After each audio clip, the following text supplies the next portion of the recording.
Hi guys, welcome to my channel Pooja Mathuria official. तो आज हम हिंदी वर्णमाला ट्रिकी मेथड से सीखने जा रहे हैं। हिंदी का काम तमाम एक ही वीडियो में A to Z हिंदी वर्णमाला। तो चलिए स्टार्ट करते हैं हम। सबसे पहले वर्ण की परिभाषा। वह छोटी से छोटी सबसे छोटी ध्वनि जिसके और टुकड़े नहीं किए जा सकते हैं उसे ही हम वर्ण कहते हैं। हिंदी वर्णमाला वर्णों के समुदाय को ही वर्णमाला कहते हैं। हिंदी वर्णमाला में 52 वर्ण होते हैं जिसके 2 भेद होते हैं। नंबर 1 स्वर, नंबर 2 व्यंजन। इसके बाद हमारा आता है स्वर। स्वर की संख्या 11 होती है। छोटा आ, बड़ा, छोटी, बड़ी, छोटा ऊ, बड़ा ऊ, ए ओ और ऋ। ये हमारे स्वर हो गए जिनकी संख्या 11 होती है। स्वर 3 प्रकार के होते हैं। हर्ष स्वर, दीर्घ स्वर, प्लुत स्वर। हर्ष स्वर इसको बोलने में कम समय लगता है। छोटा आ, छोटी ई, छोटा ऊ, ऋ। दीर्घ स्वर बड़ा आ, बड़ा ई, बड़ा ऊ, ए ओ और प्लुत स्वर ओम, राम आदि। व्यंजन स्वरों की सहायता से बोले जाने वाले व्यंजन कहलाते हैं। यानी जो स्वर की सहायता से बोले जाते हैं वो व्यंजन कहलाते हैं, जिनकी संख्या 33 मानी गई है। व्यंजनों की संख्या 33 होती है।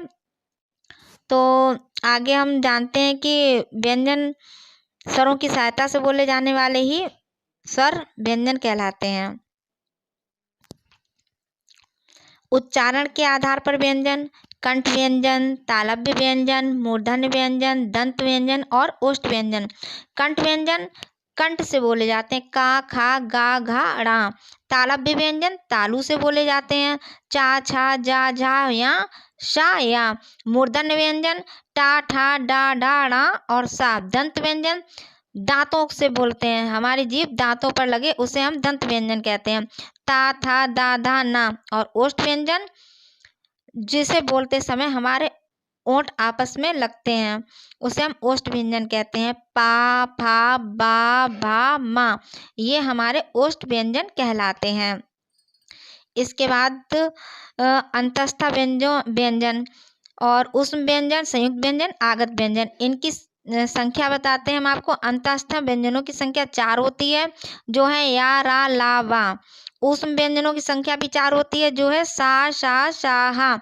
और संयुक्त व्यंजन की संख्या 4 होती है छ, त्र, ज्ञा। आगत व्यंजनों की संख्या 2 जा, फा। और अब आता है वेरी इंपॉर्टेंट पॉइंट, अर्धस्वर। या और बा होते हैं लुंठित या प्रकंपित व्यंजन। रा होता है पार्श्विक व्यंजन। ला होता है नासिक व्यंजन। ड़ा, या, ड़ा, ना, म। और स्वर्यांतरीय व्यंजन हा होता है। इसके बाद आपका जो नोट है उसे मतलब नोट कर लीजिए। नोट पॉइंट है रा जो कि लुंठित व्यंजन कहलाता है और ला पार्श्विक। इसके उच्चारण में वायु जीभ से होती हुई निकलती है। संयुक्त व्यंजन वैसे तो जहाँ भी 2 अथवा 2 से अधिक व्यंजन मिल जाते हैं वे संयुक्त व्यंजन कहलाते हैं, किंतु देवनागरी लिपि में संयोग के बाद रूप परिवर्तन हो जाने के कारण इन तीनों को गिनाया गया है। ये 2 व्यंजनों से मिलकर बनते हैं। जैसे छा का प्लस सा यानी का और शा से मिलकर बनता है छा। और दूसरा ज्ञा और जा से मिलकर बनता है ज्ञा। ज्ञा से ज्ञान।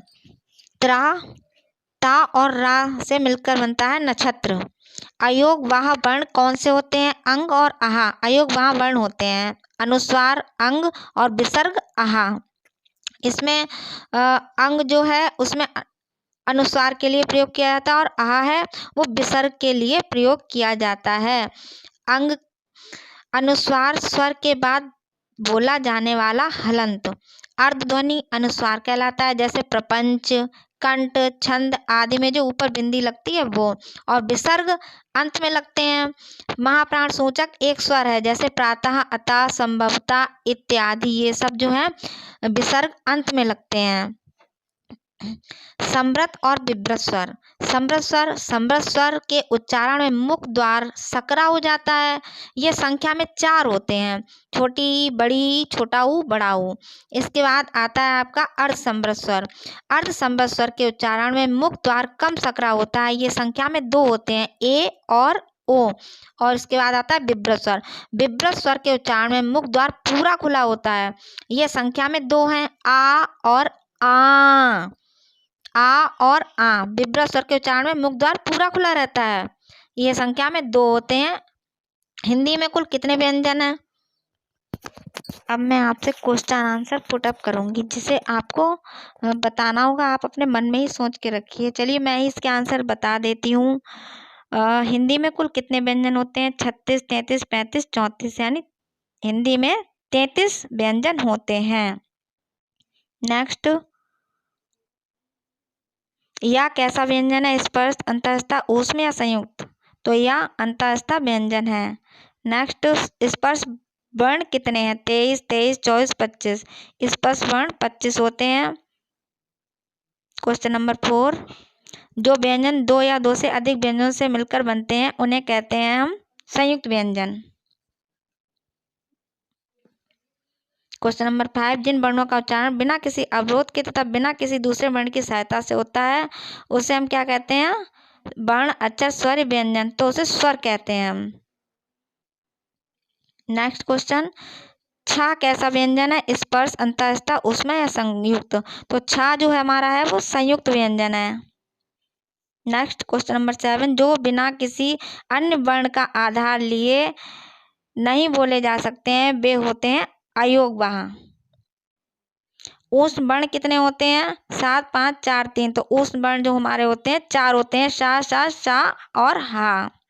नेक्स्ट, स्वर कितने प्रकार के होते हैं? तो स्वर जो हमारे होते हैं वो 2 प्रकार के होते हैं। आप हमारा चैनल सब्सक्राइब कर लीजिए। भाषा की सबसे छोटी इकाई होती है वर्ण, अक्षर, शब्द या वाक्य। तो भाषा की सबसे छोटी इकाई होती है वो वर्ण होती है। आप हमारे चैनल, अगर आपको हमारा वीडियो अच्छा लगे तो उसे लाइक, शेयर और सब्सक्राइब कीजिए। और नेक्स्ट वीडियो के लिए मेरे चैनल को सब्सक्राइब कर लीजिए ताकि आपको नेक्स्ट वीडियो प्राप्त हो सके।